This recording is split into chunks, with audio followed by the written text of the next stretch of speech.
Good afternoon guys, andito tayo sa Abra River ngayon.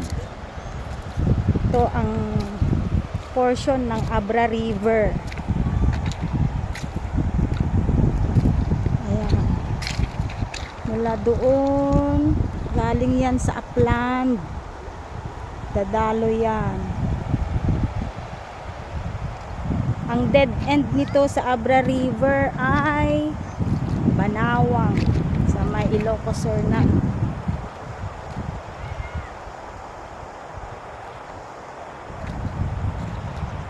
Malinaw pa rin naman ang tubig hanggang ngayon ang Abra River. Ayan, marami rin silang nahuhuli ditong mga isda, mga iba't ibang klaseng isda.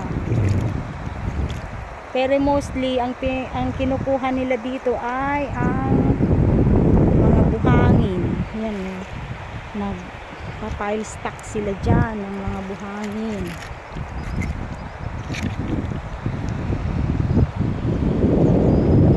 Maganda dito sa Abra River, libre pa maligo, malinis pa at natural ang tubig.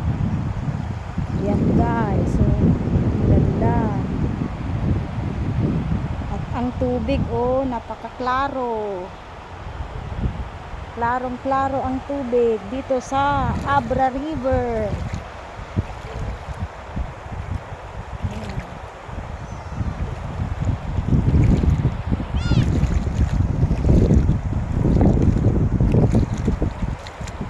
Ganda-ganda guys ang Abra River, nakaka-relax.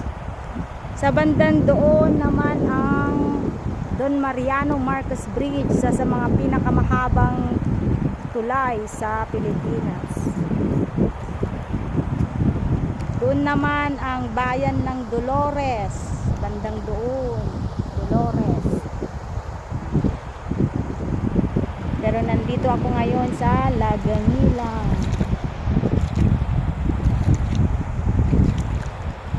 Ganda guys, dito talaga.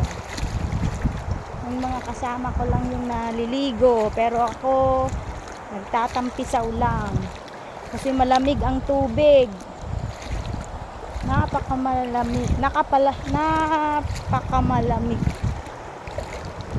napakalamig pala ang tubig dito sa Abra River. Ayan guys, napaka-clear.